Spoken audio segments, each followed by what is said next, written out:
Ada yang pernah mengalami kegagalan dalam berbisnis?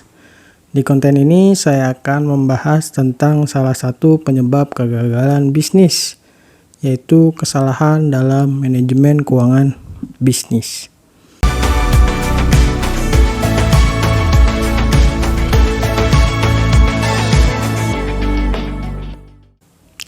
Ada sebuah riset yang menyatakan bahwa 82% kegagalan bisnis itu disebabkan oleh buruknya manajemen keuangan.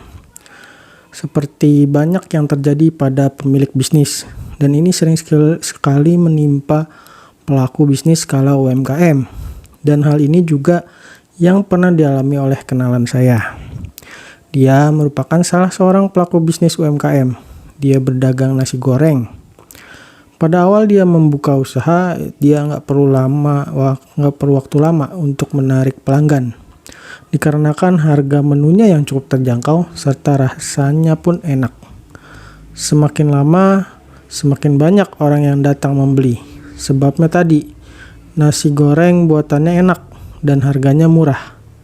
Tetapi setahun berjalan, bukannya semakin maju, usahanya justru semakin mengalami kemunduran.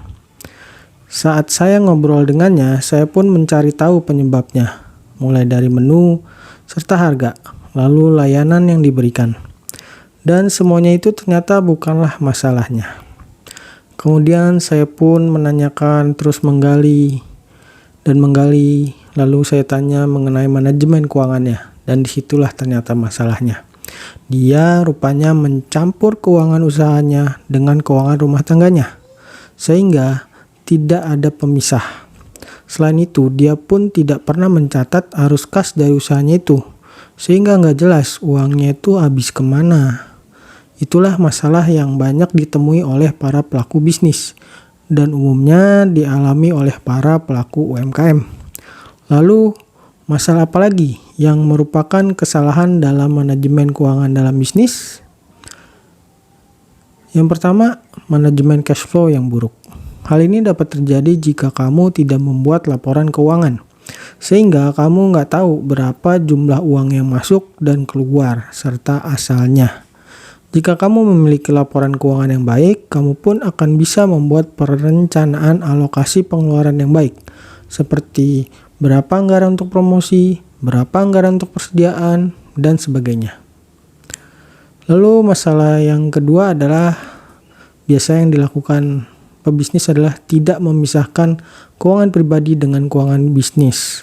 Mencampur keuangan pribadi dengan keuangan bisnis merupakan salah satu cara untuk mendatangkan bencana keuangan. Karena ketika kamu memiliki kebutuhan atau keinginan pribadi dan keuangan kamu tercampur, maka kemungkinan besar kamu akan memakai keuangan bisnis untuk kebutuhan dan keinginan kamu. Sehingga lama-kelamaan keuangan usaha kamu pun habis. Lalu yang ketiga, terlalu banyak menghabiskan uang saat merintis bisnis.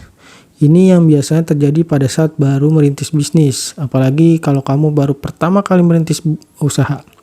Karena saking semangatnya buat buka usaha dan tanpa perencanaan yang baik, kamu pun secara jor-joran beli keperluan bisnis tanpa memikirkan apakah keperluan bisnis kamu bagaimana dengan keperluan bisnis kamu ke depannya. Karena bisnis itu memerlukan pengelolaan uang kas yang baik. Ingatlah bahwa bisnis itu bangkrut bukan karena rugi. Bisnis itu bangkrut karena kehabisan uang kas. Jadi, jika kamu terlalu jor-joran di awal, kamu tuh bisa beresiko kehilangan uang kas. Yang keempat, tidak menyiapkan dana darurat saat berbisnis. Dana darurat itu sangat penting. Bukan hanya untuk keuangan pribadi, tapi juga untuk keuangan usaha kamu. Kita itu nggak tahu apa yang akan terjadi ke depannya. Maka itu sebelum merintis usaha, usahakanlah memiliki dana darurat yang mencukupi. Lalu berapa sih jumlah idealnya? Sebaiknya kamu memiliki dana darurat untuk 1 tahun usaha. Apalagi saat kamu baru mulai merintis. Jarang sekali suatu usaha langsung laris di awal merintis. Sehingga kamu perlu memiliki dana darurat yang mencukupi. Itulah tadi hal-hal yang merupakan buruknya manajemen keuangan usaha. Sebenarnya penyebab hancurnya sebuah bisnis bukan cuma manajemen keuangan yang buruk, Namun, banyak sekali bisnis yang hancur dikarenakan buruknya pengelolaan keuangan. Semoga dengan konten ini kamu yang saat ini berbisnis atau mau memulai bisnis bisa memetik pelajaran dari apa yang saya sampaikan ini. Oke, sampai di sini pembahasan tentang kesalahan dalam manajemen keuangan bisnis. Sampai jumpa di konten berikutnya. Dah.